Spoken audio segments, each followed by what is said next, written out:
హల్లెలూయా. మీలో చాలామంది ఆందోళనలో ఉన్నారు, భయంలో ఉన్నారు, దిక్కుతోచని పరిస్థితిలో ఉన్నారు.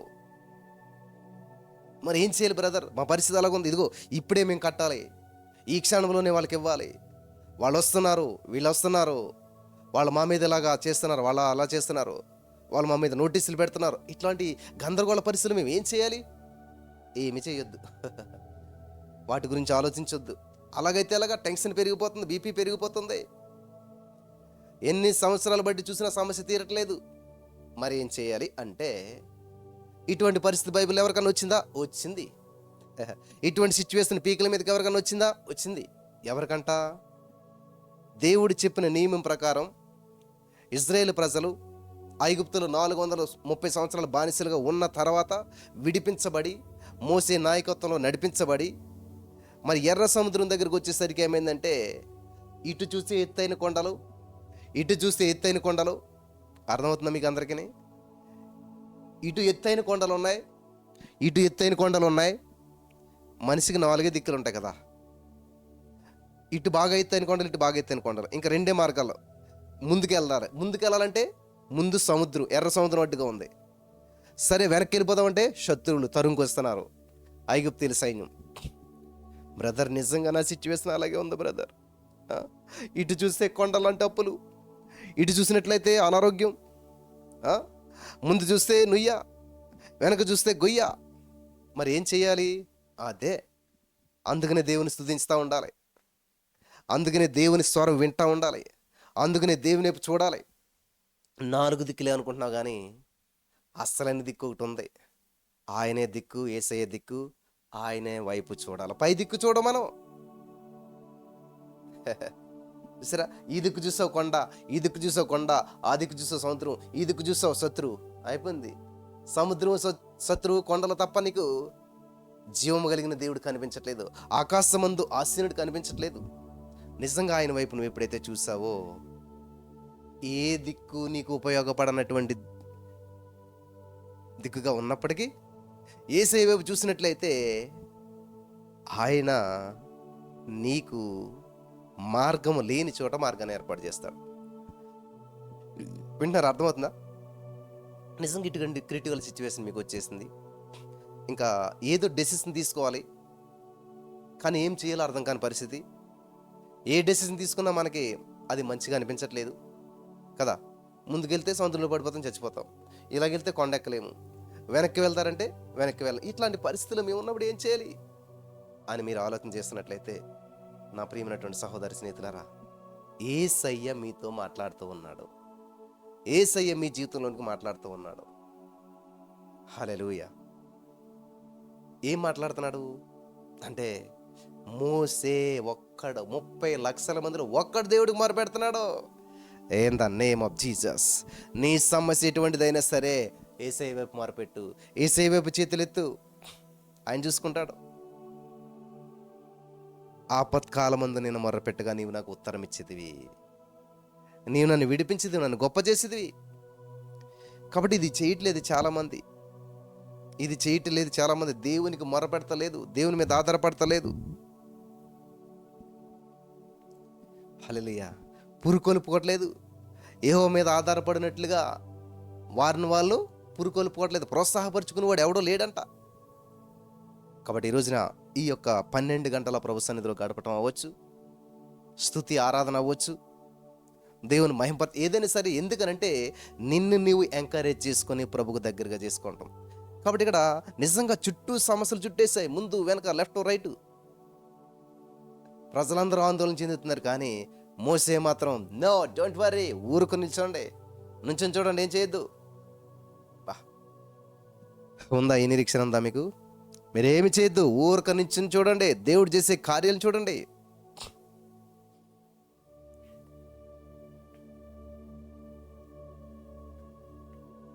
Thank you Jesus.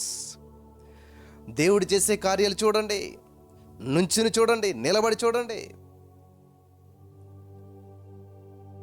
కాబట్టి నా ప్రియమైనటువంటి సహోదరి స్నేహితులారా,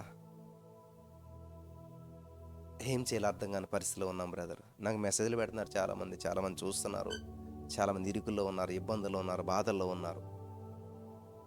మరి ఏం చేయాలి అంటే ఇదే. మోసే ఏం చేశాడు? ప్రభు వైపు చూస్తాడు. ప్రభువా, అంతా నీవే చూసుకుంటావు.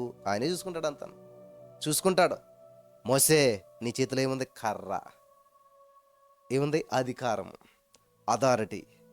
సో నీ దగ్గర ఏముంది? జీవమరణాలు పలికే నాలుక ఉంది. జీవమరణాలు పలికేటువంటి నోరు పనిచేస్తుంది కదా. నోటితో ప్రకటించు, నోటితో స్తుతించు, దేవుని మహింపరచు. In the name of Jesus. ఆ కర్రనెత్తి చాపు అన్నాడంతే. కాబట్టి నీ సమస్యకు సొల్యూషన్ ఎక్కడో లేదు, నీ చేతిలోనే ఉంది. సారేపతి విధవరాల యొక్క సమస్యకు పరిష్కారం ఎక్కడో లేదు, ఆమె చేతిలోనే ఉంది. In the name of Jesus. హల్లెలూయా. కాబట్టి ఈరోజున పరుగులు తీస్తూ ఉన్నాడు మనిషి, ప్రయత్నాలు చేస్తూ ఉన్నాడు మనిషి. ఎక్కడికి? ఎక్కడి కోసం ప్రయత్నం చేస్తూ ఉన్నావు? దేవుడిచ్చినటువంటి పరిష్కారాన్ని గుర్తించు. ఎప్పుడైతే మోసే దేవుడి మాట చెప్పిన కర్ర చాపాడో సముద్రం పాయలైంది. చరిత్రలో లేదు ఎప్పుడును. చరిత్రలో ఎప్పుడు సముద్రంలో ఆరిన నేలను చూడటం కానీ, 30 లక్షల మంది నడిచెళ్ళేటువంటి మార్గం సముద్రంలో ఏర్పడటం కానీ ఎక్కడ లేదు చరిత్రలో. అక్కడ ఏమి బ్రిడ్జ్ కట్టలేదు, ఏమీ చేయలేదు. ఆ నీరు పాయలైందంట, నీరు ద్వారం తెరిచిందంట. హల్లెలూయా. ఆరిన నేల, సముద్రం మధ్యలో ఆరిన నేల ఎలా వస్తుంది? అదే కదా అద్భుతం అంటే. నీ ఊహకు అందేది కాదు. దేవుడు చేసే కార్యాలు ఈ చెవికి వినిపించవు, ఈ కంటికి కనిపించవు, ఈ మనిషి హృదయానికి గోచరం కావు, అర్థం కావు. అది ఎలా అంటే ఎలా తెలియదు. ఆఖరి క్షణంలో అద్భుతం చేస్తాడు దేవుడు. ఊహించని కార్యాలు చేసి నిన్ను నడిపిస్తాడు. అది కదా. చక్కగా నువ్వు ఇంట్లో కూర్చున్నప్పుడు ఎన్ని గంటలు దేవునితో గడుపుతున్నావు, కానీ ఇది చేయటానికి ఇష్టపడరు. ఎక్కడో అద్భుతం జరుగుతుంది, ఎవరో చేస్తే అంతే, నీకు ప్రార్థన ఉండదు, ఏముండదు, పరుగు. కొన్ని వేల మంది, లక్షల మంది అక్కడ ఉంటారు. మరి నీ మీద చేసే అవకాశం వస్తుందా? రాదు. ఎన్నో డబ్బులు ఖర్చు పెట్టుకున్నావు, ఎంతో సమయాన్ని చేసుకుని వెళ్ళావు, ఫలితం ఇంకా అప్పులు పెంచుకున్నావు, సమస్యలు పెంచుకున్నావు, డిసప్పాయింట్మెంట్లో, డిస్కరేజ్మెంట్లో తిరిగి వచ్చావు. చాలామంది నాకు చెప్పేటువంటి మాటలను బట్టి నేను మాట్లాడుతున్నాను. వెళ్ళాలి దేవుని సన్నిధికి. ఎందుకనంటే నువ్వు దేవుని స్తుతించడానికి వెళ్ళాలి, సహవాసం కొరకు వెళ్ళాలి, దేవుని మహింపరచడానికి వెళ్ళాలి, నీ అద్భుతాన్ని స్వతంత్రించుకోవటానికి వెళ్ళాలి. ఆ విశ్వాసంతో వెళ్తే అద్భుతం నీ వెంట పడతా తప్ప పలానా పాస్టర్ గారు ఇలా చేసినట్టుగా అయిపోతుంది అని నువ్వు వెళ్ళావనుకో, ఆ అవకాశం నీకు రాకపోవచ్చు, డిసప్పాయింట్మెంట్తో తిరిగి వస్తావు. కానీ నేను వెళ్తున్నాను, నా యేసే నేను స్తుతిస్తాను, అందరితో కలిసి నా యేసే నేను కనపరుస్తాను. In the name of Jesus. ఆ సహవాసంలో నా స్తుతి కూడా ఉంటుంది, నేను దేవుని మహింపరుస్తాను అని నీ పని నువ్వు చేసి వచ్చినట్లయితే ఫలితం నీ వెంట వస్తుంది. In the name of Jesus. ఆ ఫలితం నీ వెంట వస్తుంది. ఖచ్చితంగా నువ్వు ఆ ఫలితాన్ని అనుభవించగలుగుతావు. Thank you Holy Spirit of God. అర్థమవుతుందా? కాబట్టి ఈరోజు నీ మాటలు వింటున్న ప్రియమైనటువంటి సహోదరి స్నేహితులారా, బిగుసుకుపోతున్నట్టు అనిపిస్తుందా? అప్పుల ఉచ్చులో బిగిసిపోతున్నావా? అప్పుల ఊబిలో మునిగిపోతున్నట్టు అనిపిస్తూ ఉందా? Don't worry. ఎలా వర్రీ అవ్వకుండా ఉంటారు బ్రదర్? ఎలా వర్రీ అవ్వకుండా ఎలా ఉండమంటారు? నాకున్న షుగర్ లెవెల్ చూస్తే 400, 500, 600 పెరిగిపోతూ ఉంది. నాకున్న బీపీ చూసినట్లయితే ఇటువంటి పరిస్థితులు గుండా వెళ్తున్నప్పుడు మరి ఏం చేయాలి, ఎలా చేయాలి అనేటువంటి ఆలోచనలో చాలామంది ఉంటారు కదా. మరి ఏం చేయాలి? ఏమి చేయొద్దు. 2 చేతుల పైకెత్తి, యేసయ్యా నువ్వు నా పక్షాన్ని ఉన్నందుకు వందనాలు, నువ్వు నన్ను చూసుకున్నందుకు వందనాలు. Thank you Jesus. నేను ఇలా ఉండటం నీ ఉద్దేశం కాదు దేవా. ఈ సమస్యలో నేను స్తుతించగలుగుతాను దేవా. నా హృదయం సంపూర్ణంగా నీ మీద ఆనుకోలేకపోతుంది దేవా. ఈ యొక్క సమస్య నుంచి యేసుక్రీస్తు నామములో ఆలోచించి విడిపించినందుకు వందనాలు, ఈ బంధకం నుంచి విడిపించినందుకు వందనాలు. అప్పు చేసేటప్పుడు ఆలోచన చేసినట్లయితే ఇన్ని సమస్యలు వచ్చేటువంటివి కాదు. ఈరోజు నిరిక్కుపోయారు కాబట్టి, ఈరోజు అందులో బిగిసిపోయారు కాబట్టి ఎంత బయటపడాలన్నా బయటపడలేకపోతున్నారు. కానీ అది మీ వల్ల కాదు, మీకు దేవుడు సహాయం చేస్తే. చూసావా? లేమిలో నుంచి సమృద్ధిలోకి, సర్వ సమృద్ధిలోకి నడిపించబడిపోయాడు పేతురు 24 అవర్స్ లోపల. అద్భుతం. పేతురు యొక్క ఆశీర్వాదం ఎక్కడున్నదండి? పేతురు యొక్క ఆశీర్వాదం ఎక్కడున్నది? పేతురు యొక్క అద్భుతం ఎక్కడున్నది? మీరు గమనించినట్లయితే పేతురు గారు కొత్త బోట్ వేసుకెళ్ళడా, కొత్త వాళ్ళు తీసుకెళ్ళడా, కొత్త ప్లేస్కి వెళ్ళడా? ఏదీ లేదు. అన్నీ అక్కడే ఉన్నాయి. కానీ ఏం పొందుకోలేకపోయాడు. లాస్ అయిపోయాడు, నష్టపోయాడు, డిసప్పాయింట్మెంట్లోకి వెళ్ళిపోయాడు, డిస్కరేజ్లోకి వెళ్ళిపోయాడు. యేసయ్య అదే వ్యక్తి, అదే బోటు, అదే వల, అదే ప్లేసు, అదే సముద్రం, అన్నీ అవే తీసుకెళ్ళాడు. సర్వ సమృద్ధి. చూసారా? బోటు నిండిపోయింది, పక్క బోట్లను కూడా పిలిచాడు, పక్క వాళ్ళు కూడా ఇచ్చాడు. చూడండి, కొద్ది గంటల ముందు లేమిలో ఉన్నాడు, కొదువులో ఉన్నాడు, కనీసం తినడానికి కూడా ఒక చేప ముక్క లేదు. అటువంటి వ్యక్తి కొన్ని గంటల వ్యవధిలోనే అనేక మందికి ఇచ్చే స్థితిలోకి వెళ్ళిపోయాడు, అనేక మందికి పెట్టే స్థితిలోకి వెళ్ళిపోయాడు, అనేక మంది బోట్లు నింపే స్థితిలోకి వెళ్ళిపోయాడు. ఏంటి తేడా? కొత్త బోట్ వచ్చింది ఏమన్నాను?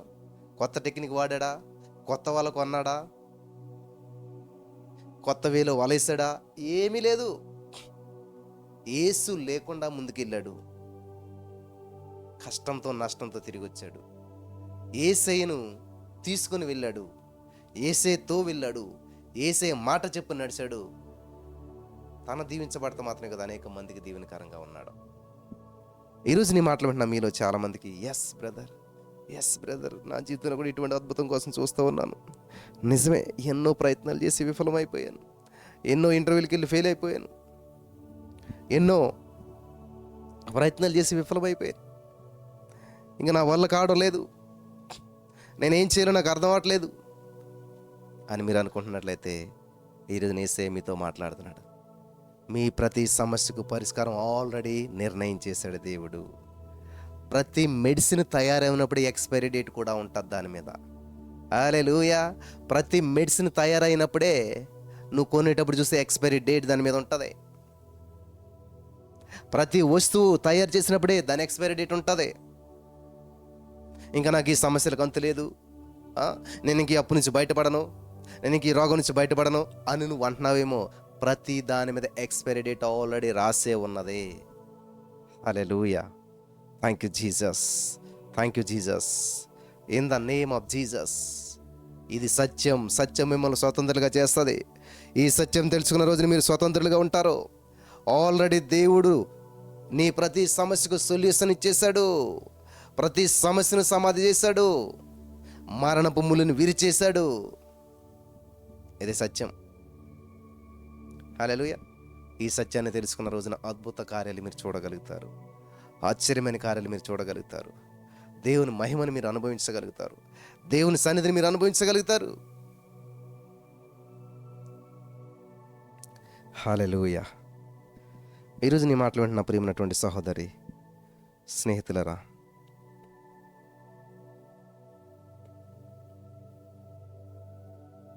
ఎందుకు బ్రదర్ ఇంత సమయం దేంతో గడపటం, ఎన్ని పనులాగిపోయినాయి తెలుసా అనుకుంటున్నారా మీరు? దేవుని మందిరావరణములు ఒక దినము గడుపుట లోకంలో 1000 దినాల కంటే శ్రేష్టం. అంటే నువ్వేం చేస్తున్నావు?